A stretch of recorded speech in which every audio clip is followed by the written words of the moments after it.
હું દિલીપ બાબુલાલ મોડાસિયા ઉપલેટા અમારા સમાજના ધોબી સમાજમાંથી હું આવું છું। અમારા સમાજના 5 પરિવારના લોકો અત્યારે મળતા નથી। તપાસ અમે કરી રહ્યા છીએ। તપાસ અમે ગઈકાલે પણ અહીંયા કીધું હતું, અમારા પરિવારના લોકો 5 મળતા નથી। ગઈકાલે સાંજે 4 વાગે જે ગેમ ઝોન છે એ ગેમ ઝોનની અંદર કાલે સાંજે 4 વાગે બધા ગયા હતા, પરિવાર સાથે ગયા હતા। અને જેની અંદર મારી 2 ભત્રીજી છે।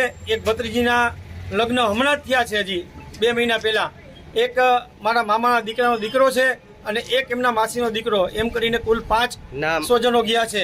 જેની અંદર મારા ભત્રીજી મોટી ખુશાલીબેન વિવેકભાઈ દુસારા, એમના મિસ્ટર એટલે વિવેકભાઈ અશોકભાઈ દુસારા વેરાવળ સાસરે છે બેન, તેમજ નાની ભત્રીજી તીસા અશોકભાઈ મોડાસિયા, તેમજ મારા મામાના દીકરાનો દીકરો સ્મિત મનીષભાઈ વાળા ઉપલેટા રહી છે, અને એમના માસીનો દીકરો હિમાંશુભાઈ દયાજીભાઈ પરમાર કે જે રાજકોટ રહી છે।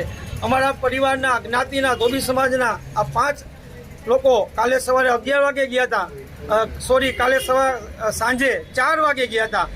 ગેમ ઝોનની અંદર રમવા માટે ગયા હતા। ત્યાં ઘરેથી કહીને ગયા હતા કે અમે જઈએ છીએ, 6-7 વાગે આવી જશું, પણ અમે 6 વાગે ફોન કર્યો તો એને ફોન લાગતો નથી, એનો ફોન સ્વિચ ઓફ બોલે છે। એમની બંનેની ગાડી પણ ત્યાં જ પડી છે ગેમ ઝોનની બહાર। તો અમારા પરિવારના જ્ઞાતિના ધોબી સમાજના 5 લોકોની તપાસ સરકારને વિનંતી કરીએ છીએ કે જલ્દી તપાસ કરે અને અમારા પરિવારના લોકો ક્યાં છે। ગઈકાલે અહીંયા લખાયું હતું, અહીંયા રિપોર્ટ આપ્યા હતા, અમારી પાસેથી બ્લડ લોહી લીધેલ છે પરિવારના લોકોનું, એ બધું ટેસ્ટ માટે અહીંથી મોકલ્યું છે અને અમને એમ કીધું હતું સવારે 9 વાગે તમારા રિપોર્ટ આવી જશે। હજી સુધી રિપોર્ટ આવ્યા નથી।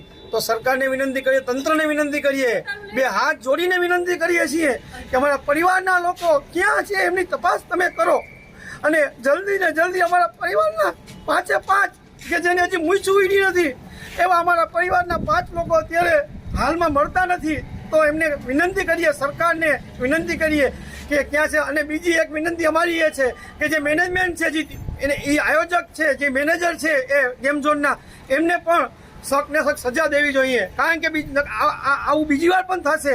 સરકારને વિનંતી કરીએ 2 હાથ જોડીને કે જે એમના આયોજક છે, જે મેનેજમેન્ટ કરે છે, એમને વિનંતી કરીએ કે એમની પર સખને સખ સજા કરે એવી વિનંતી કરીએ છીએ।